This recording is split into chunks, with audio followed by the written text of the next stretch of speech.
اعوذ باللہ من الشیطان الرجیم بسم اللہ الرحمن الرحیم السلام علیکم ورحمۃ اللہ وبرکاتہ۔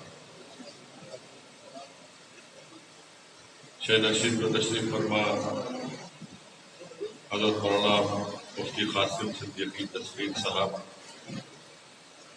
حضرت مولانا ڈاکٹر شبیر احمد یعقوبی صاحب، حضرت مولانا مفتی انوار احمد صاحب، حضرت مولانا ڈاکٹر احسن بل محمد الرومی صاحب، جناب عبدالمنان صاحب، جناب عبدالصمد قادری صاحب، میں سب سے پہلے حیدرآباد ہیومینٹی فاؤنڈیشن کے تمام ذمہ داروں کو ان کا شکریہ بھی ادا کرتا ہوں اور مبارکباد بھی دیتا ہوں کہ حساس مسئلے کے اوپر انہوں نے آج کے اس اجلاس کو منعقد کیا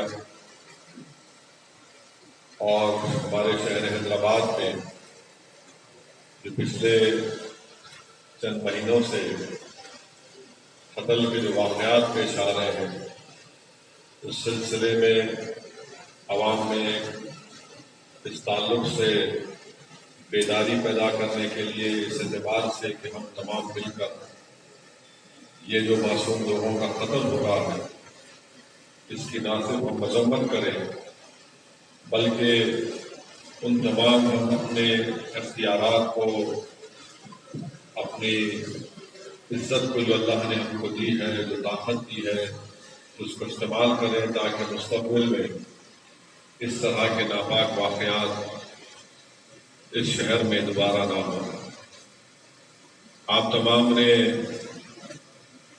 جامعہ نظامیہ کے معزز مفتیہ اکرام اور علماء کی بصیرت افروز خطاب کو سنا۔ میں صرف اتنا ہی آپ سے یہ کہنا چاہوں گا کہ اللہ سبحانہ و تعالیٰ قرآن کریم میں ارشاد فرماتے ہیں، جس آیات کا ترجمہ مفسرین اکرام نے کیا کہ اے ایمان والو، اسلام میں پوری طرح داخل ہو جاؤ، شیطان کے نقش قدم پر مت چلو، بے شک وہ تمہارا کھلا دشمن ہے۔ تو مفسرین اکرام نے اس قرآن کریم کی آیات کی تفسیر میں لکھا کہ ایک مسلمان اسلام کی تعلیمات کا ایک آئینہ ہوتا ہے، وہ جو کچھ بولتا ہے اللہ کی رضا کے لیے، اللہ کو خوش کرنے کے لیے بولتا ہے، وہ اگر چیز سے کسی کو منع کرتا ہے تو اللہ کی رضا کو حاصل کرنے کے لیے کہتا ہے، وہ کسی کو کچھ دیتا ہے یا محبت کرتا ہے تو اس کا مقصد صرف اللہ کی خوشنودی اور رضا کو حاصل کرنا ہے۔ اور اسی لیے حدیث شریف میں آیا کہ اللہ کے رسول صلی اللہ علیہ وسلم نے ارشاد فرمایا کہ جو مسلمان اللہ کے لیے کسی سے محبت کرتا ہے اور اللہ ہی کے لیے کسی سے نفرت کرتا ہے اور کسی کو کسی چیز سے نہ کرنے کا منع کرتا ہے تو اللہ کے لیے کرتا ہے، اور دشمنی بھی کرتا ہے کسی سے تو اللہ کے لیے کرتا ہے، تو رسول رحمت صلی اللہ علیہ وسلم نے فرمایا کہ اس نے اپنے ایمان کی تکمیل کر لی۔ تو معلوم ہوا کہ ایمان کی تکمیل اللہ سے محبت، اور کسی کو اگر دینا ہے، کسی کو چیز سے منع کرنا ہے تو نیت صرف اللہ کی رضا ہو، اس لیے کہ اللہ کی رضا ایک مسلمان کے لیے ایک بہت بڑا سرمایہ ہوتا ہے۔ میرے عزیز دوستوں اور بزرگوں، تفسیر روح البیان میں حدیث شریف لکھی گئی کہ ایک مرتبہ رسول اللہ صلی اللہ علیہ وسلم نے شیطان کو دیکھا اور اس سے پوچھا کہ بتا تیرا سب سے بڑا دشمن کون ہے؟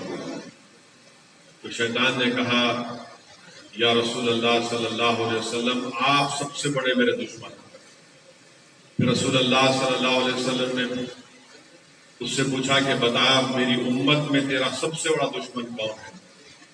تو شیطان ملعون نے کہا کہ آپ کی امت میں میرا سب سے بڑا دشمن وہ ہے، وہ مسلمان ہے جو ہمیشہ باوضو رہتا ہے، وہ میرا دشمن ہے۔ جو قرآن کا حافظ ہے اور جو قرآن کے مطابق اپنی زندگی کو گزارتا ہے وہ میرا دشمن ہے۔ جو کوشش کرتا ہے مسجد میں جا کر باجماعت نماز ادا کرے وہ میرا دشمن ہے۔ شیطان کہتا ہے کہ جو تہجد کی نماز پڑھتا ہے وہ میرا دشمن ہے۔ شیطان کہتا ہے کہ جو مسلمانوں پر رحم کرتا ہے وہ میرا دشمن ہے۔ وہ مسلمان جس کے اخلاق بڑے اچھے ہیں وہ میرا دشمن ہے۔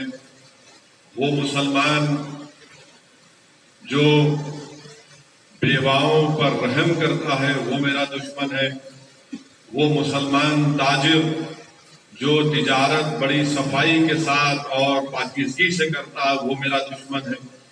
ایسا 13-14 چیزیں شیطان نے کہا کہ یہ میرے دشمن ہے۔ پھر رسول اللہ صلی اللہ علیہ وسلم نے اس سے پوچھا بتا میری امت میں تیرا دوست کون ہے؟ تو اس نے کہا سود خور میرا دوست ہے، چغل خور میرا دوست ہے، جو ریاکاری کرتا ہے وہ میرا دوست ہے، جو یتیموں کا مال کھاتا ہے وہ میرا دوست ہے، جو ظلم کرتا ہے وہ میرا دوست ہے، وہ عالم جو ایک ظالم بادشاہ کی تائید میں فیصلے دیتا ہے وہ میرا دوست ہے، وہ جو شراب پیتا ہے وہ میرا دوست ہے، وہ جو ظلم کرتا ہے وہ میرا دوست ہے۔ تو علماء کرام نے اس حدیث کے بعد لکھا کہ اب ہم کو معلوم ہو گیا کہ دوست اور دشمن کی فہرست ہمارے سامنے ہے۔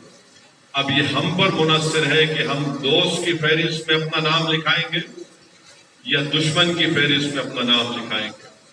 اور یاد رکھیے کہ جب رسول اللہ صلی اللہ علیہ وسلم کی حدیث ہمارے سامنے ہے اس لیے بے حد ضروری ہے کہ ہم اسلام میں پوری طرح داخل ہو جائیں اور شیطان کے نقش قدم پر نہ چلیں، کیونکہ اللہ قرآن میں فرما دیا کہ وہ ہمارا کھلا دشمن ہے۔ اب جب شیطان ہمارا دشمن ہے تو ہم شیطان کو اپنا دوست بنائیں گے یا اس کو اپنا دشمن بنائیں گے، یہ آپ کو ہم کو فیصلہ کرنا ہے۔ میرے عزیز دوستوں اور بزرگوں، یہاں پر مجھے حضرت ابو القاسم جنیدی رحمۃ اللہ علیہ کا واقعہ یاد آ رہا ہے کہ آپ نے ایک مرتبہ شیطان کو برانہ حالت میں دیکھا اور آپ نے اس سے کہا کہ کیا تجھے شرم نہیں آتی کہ تو اس طرح برانہ حالت میں پھرے؟ تو ملعون کہتا ہے کہ ہاں ابو القاسم جنید، مجھے آپ کے سامنے اس طرح حالت میں آنے سے شرم آتی ہے، مگر وہ جو لوگ آنکھ سے برانا ہے، کان سے برانا ہے، جن کے دل برانا ہے، مجھے ان سے کوئی شرم نہیں آتی، کیونکہ ان کی آنکھیں بے حیائی کو تلاش کرتی ہیں، ان کے کان بے حیائی کو سننے کے لیے بے چین ہے، ان کے دل میں بے حیائی اتر چکی ہے، تو مجھے ان سے شرم نہیں آتی۔ تو ابو القاسم جنید رحمۃ اللہ علیہ نے اس سے پوچھا کہ بتا پھر اس شہر میں حیادار کون ہے؟ تو وہ کہتا ہے کہ مسجد شنور میں جو 3 لوگ اللہ کی عبادت میں مصروف ہے، نماز پڑھ رہے ہیں، وہ حیادار ہیں۔ ابو القاسم جنید رحمۃ اللہ علیہ ان کے پاس جاتے ہیں اور اس میں سے ایک شخص دیکھیے آپ، ان کا تقویٰ، اللہ کا خوف، وہ ابو القاسم جنید کی طرف دیکھ کر کہتے ہیں کہ شیطان کی باتوں میں مت جاؤ، ہم اسی وقت کامیاب ہیں جب دم واپسی تک، یعنی ہمارے مرنے تک ہمارا ایمان محفوظ رہے گا۔ یہ ہمارے اسلاف کی پرہیزگاری تھی، یہ اللہ کا خوف تھا۔ میرے عزیز دوستوں اور بزرگوں، اسی لیے آپ کو اور ہم کو یہ کوشش کرنا ہے کہ ہم برائی سے روکیں، جو برائی کے اڈے ہیں، جو برائی کی حرکتیں ہیں، اس سے اپنے آپ کو باز رکھیں۔ اور آج کے جلسے کا عنوان ہے کہ قتل۔ ابھی ہم نے سنا کہ قتل کس لیے ہوتا ہے؟ جائیداد کے جھگڑے میں قتل ہوتا ہے۔ قتل اس لیے ہوتا ہے کہ کوئی شراب کے نشے میں دھت ہوتا ہے یا ڈرگس لے کر، یا پھر کوئی حشیش یا گانجا جو بھی ہوتا ہے لے کر اس نشے کی حالت میں وہ کسی کا قتل کر دیتا ہے، یا پھر جو عام قتل کی وجہ ہے کہ ایک شخص کسی ایک خاتون کے عشق میں مبتلا ہو جاتا ہے، زنا کرتا ہے، بلکہ اس میں کہنا غلط، زنا کرتا ہے، یا پھر وہ خاتون کسی اور غیر مرد سے زنا کرتی ہے تو قتل کا باعث بنتا ہے۔ ابھی ہم نے آپ نے سنا کہ ٹپا چبوترا پولیس اسٹیشن کے لمٹ میں اولاد نے اپنے ایک ضعیف باپ کو راڈ سے مار کر ان کا قتل کر دیا، راڈ سے مار کر ان کا قتل کر دیا۔ آپ اور ہم نے سنا کہ مہدی پٹنم سے آگے ایک ہماری بہن جو وکیل ہے ان کے سگے بھائیوں نے اپنی بہن کا قتل کر دیا جائیداد کے جھگڑے کے اوپر۔ یہی مصری گنج میں کالا پتھر پولیس اسٹیشن کے لمٹس میں 2 نوجوان بلکہ ان کے باپ بھی مل کر کسی کے گھر پر جا کر حملہ کرتے ہیں، وہ اس لیے کہ وہ بچی نے انکار کر دیا کہ میں تم سے بات نہیں کروں گی، حیادار تھی۔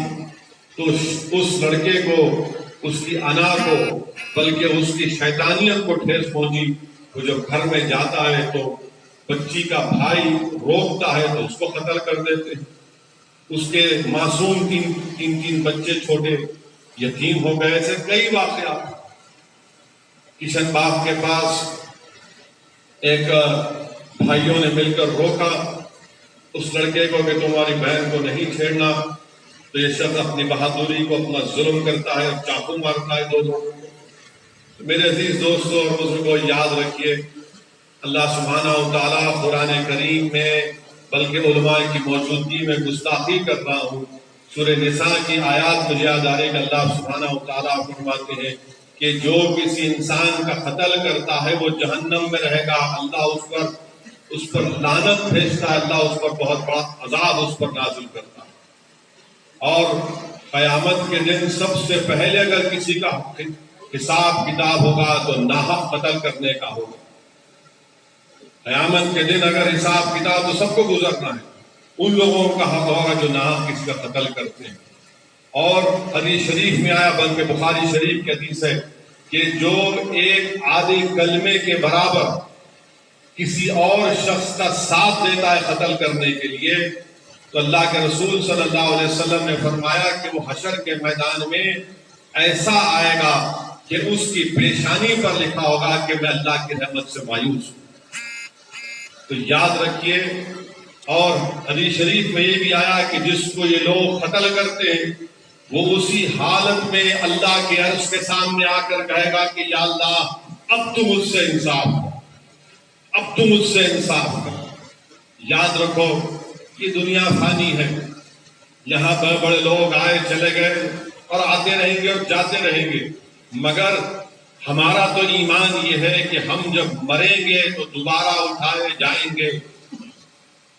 نیکی اور بدی کا حساب گناہوں کا اللہ کرے گا۔ تو جو لوگ یہ قتل جیسی گناہ کبیرہ ہے، علماء بتائیں گے آپ کو قتل دین اسلام میں گناہ کبیرہ، بلکہ حدیث شریف میں آیا کہ شرک کے بعد سب سے بڑا گناہ اگر کوئی ہے تو قتل ہے۔ شرک کے بعد سب سے بڑا گناہ اگر ہے تو قتل ہے۔ آپ اندازہ لگائیے کہ ایک ضعیف باپ کو راڈ سے مارنا ایک حقیر جائیداد کے لیے، اور اگر اس شخص کو معلوم ہوتا ہے، جس نے اپنے باپ کو، اولاد کو معلوم ہوتا ہے کہ اس نے اپنے باپ کا قتل کیا، تو قرآن کریم میں بنی اسرائیل میں اللہ فرما رہا ہے کہ میری عبادت کرو، ماں باپ کا خیال رکھو۔ اللہ قرآن میں فرما رہا ہے کہ جب ضعیف ہو جاتے ہیں تو ان کو اف تک مت کہو۔ اللہ سکھا رہا ہے کہ جب وہ ضعیف ہو جاتے ہیں تو دعا کرو تو مجھ سے کہ اللہ ان پر رحم فرما جس طرح مجھ پر رحم فرماتے تھے۔ اللہ یہ فرما رہا ہے کہ تم میری اطاعت کرو اور اپنے ماں باپ کی بھی اطاعت کرو، خیال رکھو ان کا۔ ابن عباس رضی اللہ تعالیٰ عنہ فرماتے ہیں کہ قرآن کریم میں سے 3 چیزوں کا ذکر کرتے ہیں کہ اگر ایک کریں گے اور دوسرا نہیں کریں گے تو عبادت قبول نہیں ہوتی۔ وہ کیا ہے کہ نماز بھی پڑھو، اللہ کہتا ہے نماز پڑھو اور زکوٰۃ ادا کرو۔ اگر آپ نماز پڑھیں گے، زکوٰۃ ادا نہیں کریں گے تو آپ کی عبادت قبول نہیں ہوگی۔ اللہ کے رسول صلی اللہ علیہ وسلم کے تعلق سے اللہ فرما رہا ہے کہ رسول کی اطاعت کرو، اللہ کی اطاعت کرو، آپ ایک کی کریں گے دوسرے کی نہیں کریں گے، عبادت غیر۔ اگر آپ اللہ کی عبادت کریں گے اور ماں باپ کی اطاعت نہیں کریں گے تو عبادت قبول نہیں۔ آپ اندازہ لگائیے کہ اللہ قرآن میں بول رہا ہے کہ اف تک مت کہو، اف تک مت کہو، مگر یہ ناخلق اولاد ایسی ہے کہ ایک حقیر جائیداد کے لیے اپنے باپ کا قتل کر دیا۔ تو ان لوگوں کے دلوں میں نہ اللہ کا خوف ہے، نہ ان کو قرآن کی تعلیمات سے باخبر ہے، نہ ان کے دلوں میں انسانیت ہے، ان کے دلوں میں کوئی انسانیت ہے۔ آپ اندازہ لگائیے کہ اس باپ نے ان اپنی اولاد کے لیے جب وہ پیدا ہوئے ہوں گے کتنی تکالیف اس نے نہیں اٹھائیں گے ان کو پالنے کے لیے، ان کو پڑھانے کے لیے، ان کو کپڑا پہنانے کے لیے، ان کو کھانا کھلانے کے لیے، کیا کیا اس نے تکالیف نہیں، مگر ایک جائیداد کے لیے آپ راڈ اٹھا کر اپنے باپ کو مار دیے۔ اب کیا جواب دیں گے؟ مرنا تو ہے ایک دن، سب کو مرنا ہے۔ اور پھر دوسری چیز میرے عزیز دوستوں اور بزرگوں، یہ جو اللہ قرآن میں فرما رہا ہے کہ زنا کے قریب مت جاؤ، زنا کے قریب مت جاؤ۔ آپ سوچئے کہ ارے گناہ ہے، گناہ ہے، اس کے قریب مت جاؤ۔ اللہ فرمائے گناہ زنا کے قریب مت جاؤ۔ ارے جہنم کے بھی دروازے، سب سے بدبودار دروازہ اگر حدیث شریف میں آئے تو ان لوگوں کے لیے جو زنا کرتے ہیں اور بغیر توبہ کرے مر جاتے ہیں، تو زنا پر جہنم کا سب سے بدبودار دروازہ۔ ارے کوئی فکر نہیں، کسی چیز کی فکر نہیں، ڈر ہی نہیں۔ اور پھر حد تو یہ ہے کہ اگر گھر میں جہیز کی لعنت، گھر میں بہو پر ظلم، بہن کی شادی نہیں ہو رہی ہے جہیز کی لعنت کی وجہ سے، اور باہر نکل کے دیکھتے ہیں کہ ہاں ہماری برقعے میں بچی ہے، کیسا اس کے ساتھ جا رہی، یہ عجیب مزاج ہے، گھر کی فکر نہیں ہے۔ اللہ کے رسول صلی اللہ علیہ وسلم نے کیا فرمایا کہ تم میں سب سے بہترین وہ شخص ہے جو اپنے گھر والوں سے اچھا ہے۔ گھر کی فکر کرو، کبھی گھر کی تو فکر کرو، گھر میں اچھے ہو جاؤ، اپنی بیوی سے، اپنی ماں سے، اپنے بھائی سے، اپنے بہن سے۔ رسول اللہ صلی اللہ علیہ وسلم نے حدیث علماء موجود ہے، تم میں سب سے بہترین وہ ہے جو اپنے گھر والوں سے اچھا۔ اور پھر اگر گھر میں آگ لگی تو آگ کو بجھا سکتے، مگر سب سے بڑی آگ غصہ ہے، یاد رکھو آپ، یہ غصے کی وجہ سے گھر جل جاتا ہے، گھر برباد ہو جاتا ہے، اس کو کون بجھاتا ہے؟ اللہ کے رسول صلی اللہ علیہ وسلم کا ارشاد، بلکہ یہاں پر امام غزالی رحمۃ اللہ علیہ کی کتاب کیمیاء سعادت کا واقعہ یاد آ رہا کہ امام غزالی لکھتے ہیں کہ حضرت ایک شخص تھے، بزرگ تھے، حضرت سلیمان بن بشر، جو حج کو جا رہے تھے، تو راستے میں کسی جگہ پر رکنا، اس زمانے میں لوگ پیدل اونٹ سے جاتے تھے، تو راستے میں آرام فرمایا، اپنے ساتھی کو کہا کہ جاؤ تھوڑا کھانے کا انتظام کرو۔ تو اس شخص کے سامنے ایک حسین محترمہ آ جاتی ہے اور ان سے بڑی دلکش ادا میں ان سے گفتگو کرتی ہے اور ان کو گناہ کے لیے راغب کرنے کی کوشش کرتی ہے۔ حضرت سلیمان جو بزرگ تھے بن بشر، وہ زاروں خطا ہونا شروع کر دے، چیخ مار مار کر روتے ہیں، اللہ کے خوف سے چیخیں مار مار کر روتے ہیں۔ وہ محترمہ ان کو دیکھ کے کہتی ہے تو پاگل ہے، چلے جاتے۔ اور جب ان کے دوست واپس آتے دیکھتے کہ پورا ان کا جسم، ان کی آنکھ سے آنسو بہ رہے ہیں، بلکہ جو جسم میں کپڑا پہنا کچا ہے ان کے آنسوں سے، تو ان سے پوچھتے ہیں ماجرا کیا ہے؟ تو کہتے ہیں کہ ایسا ہوا تھا، میں اللہ کے خوف سے رونا شروع کر دیا۔ تو اس شخص چیخ مار کر کہتا ہے کہ اللہ کا شکر ہے کہ میں اکیلا نہیں تھا، اگر میں رہتا یہاں پر تو میں شاید گناہ مجھ سے سرزد ہو جاتا۔ مکہ شریف جاتے ہیں، عمرہ کرتے ہیں۔ امام غزالی لکھتے ہیں کہ مکہ شریف میں عمرہ کرنے کے بعد کسی جگہ پر آرام فرماتے ہیں تو خواب میں آپ حضرت یوسف علیہ السلام کو دیکھتے ہیں، خواب میں آپ حضرت یوسف علیہ السلام کو دیکھتے ہیں۔ حضرت یوسف علیہ السلام ان سے کہتے ہیں کہ تم نے جو گناہ نہیں کیا، میں تم کو اس کی مبارکباد دینے کو آیا ہوں، میں تم کو اس کی مبارکباد دینے کے لیے آیا ہوں۔ میرے عزیز دوستوں اور بزرگوں، یاد رکھیے اپنی اولاد کو، اگر یہاں پر کوئی ماں باپ ہیں، اپنی اولاد کو بے حیائی سے دور رکھنا سکھائیے، حیادار بنائیے۔ رسول اللہ صلی اللہ علیہ وسلم نے کیا فرمایا کہ ایمان حیا ہے اور حیا ایمان ہے۔ اگر آپ اپنی اولاد کو حیادار نہیں بنائیں گے تو خون کے آنسو آپ روئیں گے، یاد رکھیے۔ اگر آپ اپنے بچوں کو بچپنے سے حیادار اور حیا کی تعلیم نہیں دلائیں گے، علماؤں کی صحبت میں آپ نہیں بیٹھیں گے، اپنی اولاد کو نہیں بٹھائیں گے، تو پھر یہ جب بڑے ہوں گے آپ کو خون کے آنسو آپ کو روائیں گے۔ بلکہ بخاری شریف کی حدیث ہے کہ بخاری شریف کی حدیث میں آیا کہ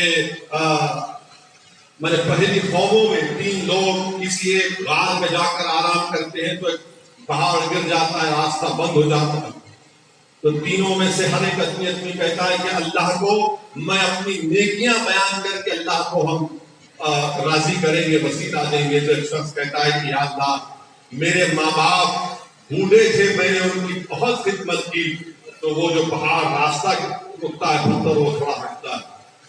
دوسرا کہتا ہے کہ یا اللہ میں نے امانت میں خیانت نہیں کی، میں نے یتیموں کی امانت میں خیانت نہیں کی، تو اور تھوڑا پتھر ہٹتا ہے۔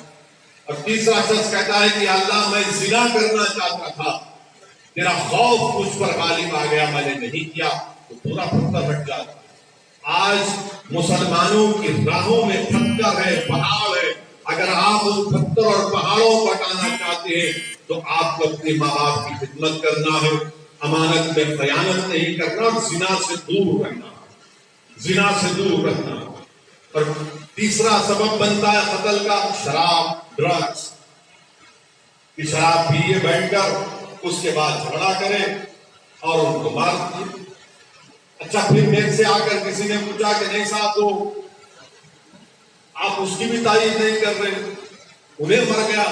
میں نے کہا دیوانے اس کے ہاتھ میں بھی تو ہتھیار تھا، اگر وہ اس کو نہیں مارتا تو میں اس کو مارتا۔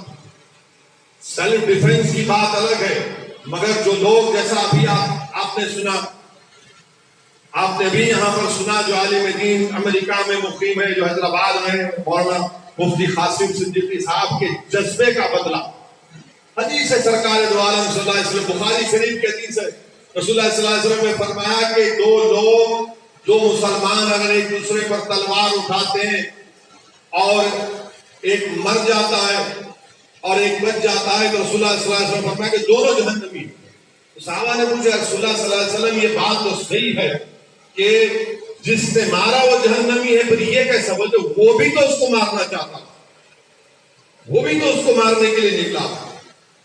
میرے عزیز دوستوں اور بزرگوں، یہ چیزوں پر آپ کو اور ہم کو اس پر نوٹ کرنا ہے۔ اور شراب کو تو بڑے گناہوں کی جڑ خراب الخبائث سرکار دو عالم صلی اللہ علیہ وسلم فرمایا۔ قرآن میں اللہ فرمایا کہ قرآن اور دعا تم کو اللہ کی عبادت سے دور کر دیتی ہے۔ حشر کے میدان میں جو شرابی توبہ کے بغیر مرا تو اس کی زبان باہر رہے گی، بدبو آئے گی اس کے پاس سے، لوگ بولیں گے شرابی تھا۔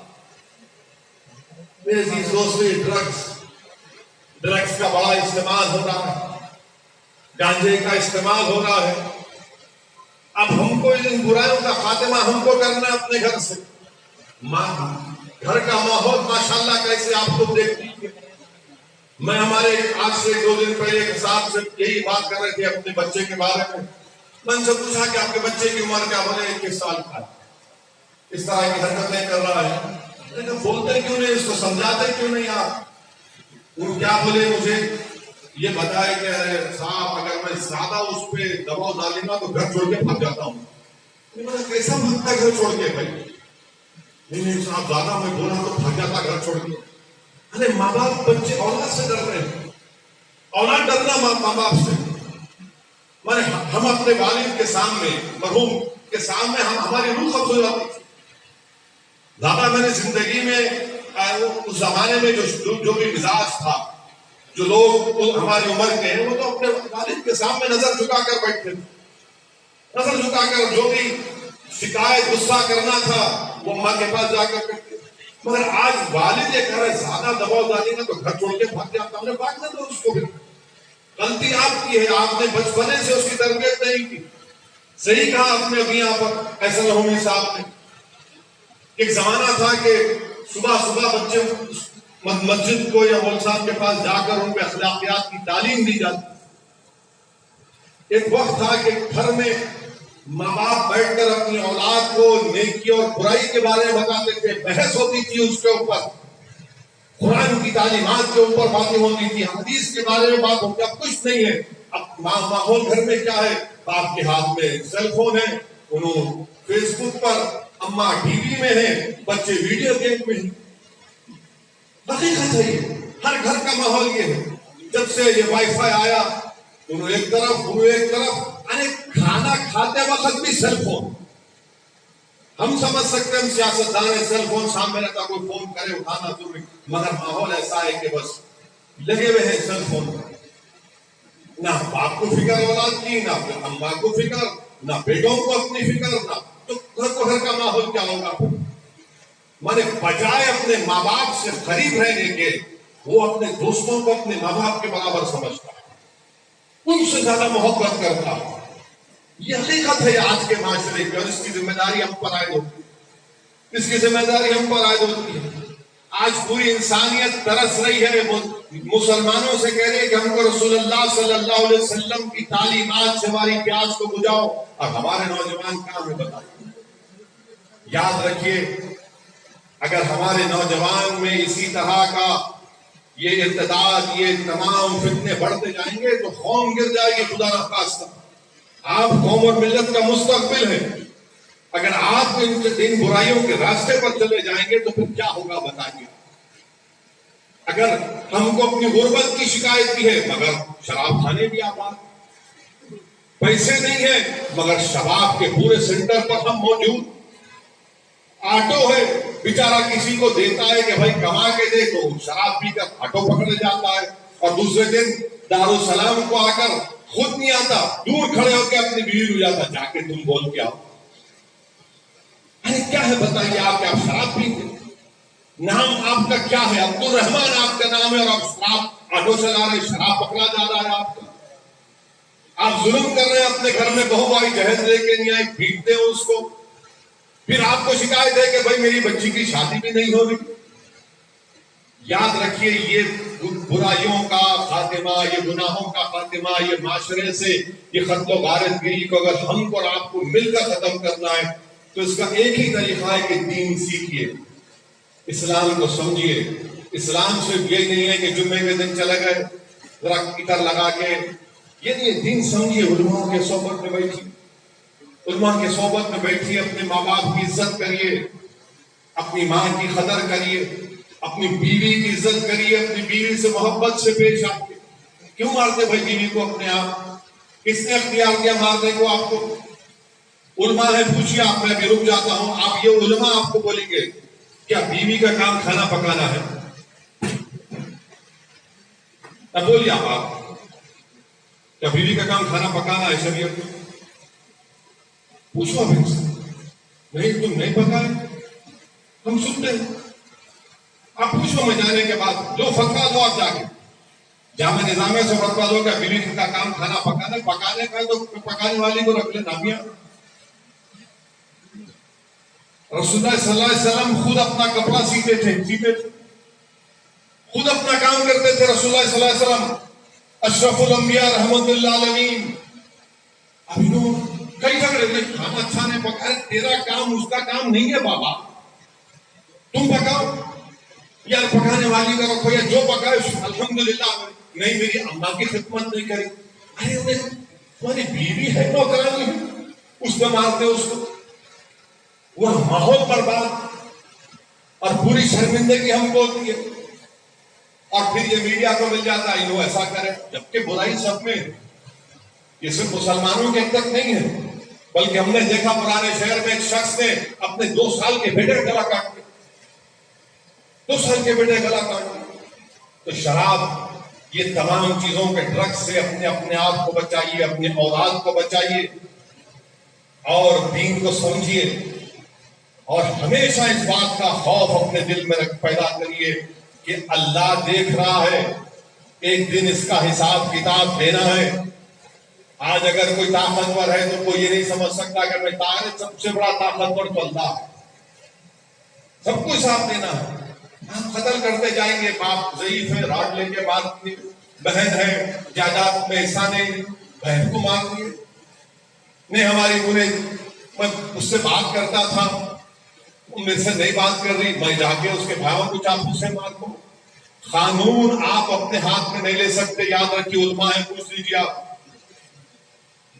آپ قانون کو اپنے ہاتھ میں لے نہیں سکتے، آپ قانون کے ہاتھ، آپ کونوں دے قانون، پولیس ہے، عدالت ہے، ورنہ تو انارکی ہو جائیں گی پورے ہر جگہ پر۔ اگر آپ خود بولیں گے میرا اختیار، میں جو چاہے نہیں کر سکتے، آپ جو چاہے آپ کا اختیار نہیں ہے۔ قانون اگر ہے تو قانون کا امپلیمنٹیشن ہوگا، اور ہم تو پوری کوشش کرتے کہ یہ تمام جو اس طرح کی حرکتیں کرتے میں کئی بار پولیس کو سختی سے بولا ہوں، آج بھی بولا اور بولتا رہوں گا، مجلس ان ظالموں کا ساتھ نہیں دیا، دیں گے انشاءاللہ، نہ آپ لوگ دینا، بلکہ میں آپ تمام سے علماؤں کی موجودگی میں گزارش کروں گا کہ ماہ ربیع الاول میں جو میلاد النبی کے انشاءاللہ جلسے ہوں گے، سیرت النبی کے جلسے ہوں گے، اس میں ہم کو ذکر کرنا ان چیزوں کا، یہ قتل کا بولنا ہے کھل کے کہ آپ اس سے دور رہیے، اور وہ جو لوگ کر رہے ہیں ان کی مذمت کرنا، ان کی مذمت کرنا ہے بالکل۔ میں یہ نہیں کہہ رہا ہوں کہ ان کا سوشل بائیکاٹ کرو ورنہ کل میڈیا چلائیں گے ایسا بولے، میں کہہ رہا ہوں کہ مذمت کرنا ہے لوگوں کو، دوری اختیار کرو آپ، اور پھر رشتہ داروں سے تعلقات منقطع کرنا کس بات سے میرے بھائی؟ آپ کو معلوم ہے امام زین العابدین کیا فرمایا اپنے بیٹے امام باقر سے؟ فرمائے کہ تم ان لوگوں کے ساتھ مت بیٹھو جو رشتہ داریوں کو توڑتے ہیں، کیونکہ امام زین العابدین نے فرمایا کہ قرآن میں اللہ 3 مرتبہ ان کو ملعون کہا جو رشتہ داروں کو، جو رشتوں کو توڑتے ہیں، جو رشتوں کو توڑتے ہیں۔ حضرت ابو ہریرہ رضی اللہ تعالیٰ عنہ حدیث سنا رہے رسول اللہ صلی اللہ علیہ وسلم کی، اور بول رہے کہ اگر اس میری محفل میں وہ لوگ ہیں جو اپنے رشتہ داروں سے تعلقات منقطع کے رک کے چلے جاؤ اٹھو نہیں بیٹھنا، ایک نوجوان اٹھ جاتا، بڑی تکلیف ہوتی ہے، اپنی پھپھی سے جا کر بولتا کہ پھپھی جان مجھ سے غلطی ہوئی، مجھے معاف کر دو، آپ مجھے معاف کر دو۔ پھپھی بڑی خوش ہو جاتی ہے، بولتی تم جا کر دوبارہ حضرت ابو ہریرہ سے پوچھو کہ انہوں نے کیوں کہا، تو جا کر حضرت ابو ہریرہ سے پوچھتے کہ میری پھپھی سے میرے تعلقات خراب تھے، میں درست کر لیا، مگر انہوں نے آپ سے پوچھا کہ آپ نے یہ کیوں کہا کہ اس محفل سے اٹھ جاؤ جو اپنے رشتہ داروں سے تعلقات کو منقطع کر لیتے؟ تو حضرت ابو ہریرہ رضی اللہ تعالیٰ نے فرمایا کہ رسول اللہ صلی اللہ علیہ وسلم رشتہ داروں سے اپنے تعلقات کو برقرار رکھیے۔ اگر کوئی دولت مند ہو گیا، اللہ نے دولت دی، تو خیال رکھو غریبوں کا، کچھ تو مدد کر سکتے نہیں۔ میں یہ تمام چیزوں کی اصلاح کرنا ہے جو علماء کرام نے فرمایا۔ یقیناً محلے کے بڑے لوگوں کو معلوم ہوتا ہے کہ بھئی ان دونوں میں ٹینشن ہو رہا، دونوں کو بلاؤ، کان پکڑ کر بٹھا کر ان کو سمجھاؤ، نہیں سمجھ میں آئے 102 مرتبہ سمجھا، نہیں سمجھ میں آئے تو جا کر پولیس کو بولیے کہ یہ دونوں کچھ کر سکتے، تو پولیس حرکت میں آتی، ہم کو بولیے۔ مگر یہ کیا ہے، چاقو لے کے مار رہے ہیں، روڈ پہ مار رہے ہیں، انسان ہے، انسانیت ہے، اور آپ کیا کر رہے ہیں، کون سی مثال پیش کر رہے ہیں؟ یعنی ایک مسلمان جو ہے مدھیہ پردیش اندور میں چڑیا بیچتا ہے، چڑیا نہیں بیچا جا رہا، اس کو مار کے جیل میں ڈال دیا گیا، تم یہاں ختم کر رہے 22 لوگوں کو CAA کے پروٹیسٹ میں گولی مار کر ہلاک کر دیا گیا، شہید کر دیا گیا اتر پردیش میں، یا تم گولی مار رہے اپنے باپ کو؟ پتہ ہے کہ اب کیا ہو رہا ہے دنیا میں، اور ہم جو ہے یہاں بیٹھے ہوئے، اس طرح کی بدتمیزی اور اس طرح کے من غلاظت ہے، یہ شیطانیت ہے، یہ کھلی شیطانیت ہے، اس کی ہم تمام کو مذمت کرنی چاہیے، کھل کے مذمت کرنی چاہیے۔ ارے نہیں انہیں بہت ٹائگر ہے، انہیں بہت بڑا وہ ہے، وہ کوئی کہیں گے، کوئی یہاں میرے کو بولے کوئی سٹک گینگ ہے، کئی کی سٹک گینگ چٹوں میں سے محلے پر ڈال دوں گا، کوئی سٹک گینگ کی بات کرے گا، انہیں وہ کرتا ہے کہیں کون سے گینگ ہے تم لوگ، کہاں کے گینگ ہے تم لوگ؟ ارے بڑے بڑے وہ کرے، کیا کرتے آپ؟ کچھ نہیں کر سکتے آپ۔ ان لوگوں کو جو گنڈا قسم کے عناصر ہیں جو یہ ظلم کرتے ہیں، ان سے نفرت کرنی چاہیے، ان کی مذمت کرنی چاہیے، اور ہم آپ کے ساتھ تھے اور ٹھہریں گے ان کے خلاف انشاءاللہ۔ ہم کو ان لوگوں کی ووٹ کی ضرورت نہیں ہے، نہ ان کی تعریف کی ضرورت ہے۔ میں دیکھ چکا ہوں اپنی سیاسی زندگی میں، بڑے بڑے باغڑوں کو دیکھ چکا ہوں، میں سامنے آ کے بہت بڑے باتیں کرتے تھے، ہم سب کو دیکھ چکے ہیں اور دیکھیں گے انشاءاللہ، زندگی باقی رہی۔ میں ایک بار آج سے 96-97 کی بات یاد ہے، مجھے یاد آ رہی کہ بولے صاحب یہ بہت بڑا ہے، اس کا بہت بڑا اثر ہے۔ ارے بولا کون ہے بھائی؟ میں نے اتنے اس پہ اتنے کیسا کرا ہوں، اخر ہم نہیں ملے، الیکشن کے بعد میں ملے، ارے نہیں ملے، ملا نہیں اس لیے نہیں ملا کہ میرے کو بولا گیا کہ آپ کے اوپر اتنے کیسا ہیں۔ بولے ہاؤ صاحب ذرا اپنا اثر رہتا، ملا بابو تم بھول گئے، سب سے بڑا پہلوان میں ہوں یہاں کا، سب سے بڑا پہلوان میں ہوں یہاں کا، ملا ہوشیار رہنا، اب دوبارہ حرکت نہیں کرنا، یہ کرنا پڑے گا، یہ بتانا پڑے گا، خالی ہاں نعرے مارنے کا نہیں، ان سے نفرت کرنا آپ لوگ۔ اگر میں آپ کو بولوں گا بیت الخلاء میں جا کے 1 گھنٹہ بیٹھو تو آپ بولیں گے کیوں بیٹھوں؟ میں بدبو برداشت کروں، یہ بدبو دار، یہ ظلم بدبو، یہ قتل کرنے والے، یہ جوا کھیلنے والے، ڈرگس کرنے والے، شراب پینے والے، ماں باپ کو مارنے والے بدبودار غلیظ انسان ہیں. اللہ ان کو ہدایت دے، ہم کو بھی اللہ محفوظ رکھے. میرے والد کا انتقال ہو کر 13 سال ہو گئے، مگر اللہ بہتر جانتا ہے کہ کوئی دن نہیں جاتا کہ جب میں اپنے والد کو یاد نہیں کرتا. اور جن کے والد زندہ ہے آپ ان کو مار رہے ہیں. بتائیے آپ کیا جواب دیں گے حشر کے میدان میں جب وہ ضعیف پاک اس خون آلودہ جسم کے سامنے اللہ کے عرش کے سامنے کھڑے ہو کر بولے گا اللہ انصاف کر دو. انصاف ہوگا، ضرور انصاف ہوگا. اللہ انصاف کرنے والا، اللہ انصاف کرنے والا.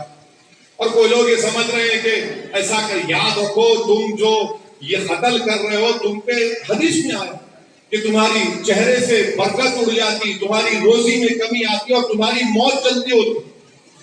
یہ حدیث ہے. 6 چیزیں بتائیں گے رسول اللہ صلی اللہ علیہ وسلم کہ جو قاتل ہوتا ہے، جو شرابی ہوتا ہے، جو زانی ہوتا ہے، سب چیزیں ہیں. آپ دیکھو ان لوگوں کو، آپ کچھ مت بولو، چہرے دیکھو ان کے، چہروں سے ظاہر ہوتا ہے کہ گناہ گار ہیں. اللہ معاف کرے سے چہرے عجیب و غریب نظر آتے ہیں لوگوں کو. کوئی قسم کام میں سکون نہیں دکھتا ان کے چہروں پر. گناہ اتنا کرتے، گناہ اتنا کرتے کہ سب چیز خراب ہو جاتی. تو میری آپ سے گزارش ہے کہ یہ ان چیزوں کی مذمت کرنا ہے، بلکہ آنے والے میلاد النبی کے جلسوں میں ہم کو کھل کر ان برائیوں کا ذکر کرنا ہے، مذمت کرنا ہے اور عوام کو نفرت کرنا ہے. آپ کو نفرت کرنا چاہیے ان لوگوں سے، ان سے نفرت کرنی چاہیے. نفرت کرو ان لوگوں سے. آپ ان کو آپ کو عزت مت دو ان لوگوں کو جس طرح کی حرکت کرتے ہیں. اب پورا اور کسی کو قانون توڑنے کا اختیار نہیں. ارے یہ کون سی بات ہے کہ اگر زنا کے قریب مت جاؤ، مگر اگر ایک مسلمان بچہ اور بچی گئے تو آپ کو کچھ نہیں بولتے. نہیں اپنے بچے ہیں، کیا مطلب؟ گناہ ہے نا، وہ بھی تو گناہ ہے. کیسے خاموش بیٹھیں گے اس کو آپ؟ مگر قانون آپ نہیں توڑ سکتے. آپ اپنے گھر کا ماحول صحیح کرو، اس کے ماں باپ کو جا کر خاموشی سے بات کر کے سمجھاؤ. ایک محلے میں تماشا مت کریے. اس بچے اور بچی کو سمجھائیے کہ بھائی دین یہ ہے، دین کے تقاضے یہ ہے، دین یہ آپ سے مطالبہ کرتا ہے آپ کی اچھائی، آپ کے لیے اچھائی. دین دنیا میں آپ کو کامیابی ملے گی. تو میرے عزیز دوستوں اور بزرگوں، یہ چند ایک اہم اجلاس آج پر رکھا گیا. میں پھر سے آپ تمام کا شکریہ ادا کرتا ہوں، ہمارے معزز علماء کرام کا بھی شکریہ ادا کرتا ہوں، اور اس امید سے اپنی بات کو ختم کروں گا کہ ہم لوگ کم سے کم اپنے دل میں ان ظالموں سے نفرت پیدا کریں. ان سے ہم نفرت پیدا کریں گے. اور اگر ہم کو معلوم ہو رہا کہ محلے میں کسی 2 گروپ میں کوئی ٹینشن ہو رہا ہے تو یہ صحیح کہا احسان ہومی صاحب کہ ہم کو آگے بڑھ کر ذمہ داروں کو سمجھانے کی ضرورت ہے، اور سمجھانے کے بعد پولیس کو ایک نوٹس دینا کہ دیکھو یہ ٹینشن ہو رہا ہے، تو پولیس بھی حرکت میں آتی ہے. ایک انسان ہے بھائی، کسی کی جان لینے کا اختیار آپ کو نہیں ہے. کسی کو اختیار نہیں ہے کسی کی جان لینے کا. آپ کو کوئی اختیار ہی نہیں ہے کہ آپ کسی کو چاقو ماریں، کسی کا خون بہائیں. یہ تو انارکی ہو جائیں گے پھر. اور اسی طرح ہم لوگ جا رہے ہیں. اور ہم میڈیا سے ہی بولیں گے کہ آپ لوگ بھی ذرا اچھی رپورٹنگ کرو، صحیح بتاؤ. مخالفت کرنا ہے کرو، میرے کو فرق نہیں پڑتا. 56 مخالفت کرے کچھ نہیں ہوا الحمدللہ، مگر جو سچائی ہے، جو صحیح ہے وہ بتاؤ. آپ اپنے مجلس کی مخالفت میں آپ اتنا مت بہ جاؤ کہ پھر آپ کی کریڈیبلٹی پر لوگ سوال اٹھائیں. تو آپ کی کریڈیبلٹی کو، انٹیگریٹی کو انٹیکٹ رکھیے. صحافی جو ہے صحافت کرنا، سیاست کرنا ہے تو ٹوپی اتار کے مقابلہ کرنا. ہم شروع سے بولتے ہیں آپ کو اگر مقابلہ کر رہے ہیں ہم ویلکم، ہم کو پیچھے ہم ہندوستان کے کونے کونے میں جا کے مقابلہ کرنا. یا ہمارے گھر میں نہیں کریں گے، کر سکتے اور کریں گے انشاءاللہ تعالی خیر. بہرحال وہ الگ ٹاپک ہے. ایک چیز یاد آ گئی ذہن میں تو مناسب سمجھا کہ وہ اس بات کو بھی رکھ دوں، کیونکہ وہ بھی معاشرے کے لیے ضروری. آزاد صحافت ضروری ہے، مگر آزاد صحافت فیکچوئل ہونا چاہیے، سچائی پر مبنی ہونی چاہیے. تو میرے عزیز دوستوں اور بزرگوں، میری آپ تمام سے گزارش ہے کہ دین کی طرف لوٹیے، دین سے وابستہ رہیے، اپنے گھر کے ماحول کو اچھا رکھیے. علماؤں کے پیروں کے پاس بیٹھ کر دین سیکھنا ہے. حضرت گوگل پہ آپ نہیں دیکھ سکتے، اسلام نہیں سیکھ سکتے گوگل پہ آپ کہ یوٹیوب پہ جا کے انہوں کیا بولے، وہ بھی نہیں ہے۔ آپ کو دین سیکھنا ہے، وہ فنڈامنٹل دین کے کیا ہے اس کو سمجھنا ہے، اور ایک اچھے انسان کو بننا ہے۔ اور اسی وقت ہوگا جب آپ کے گھر کا ماحول اتنا اچھا ہو جائے گا کہ آپ کا گھر ایک جنت کا گوشہ بن جائے گا انشاءاللہ۔ وآخر دعوانا الحمدللہ رب العالمین۔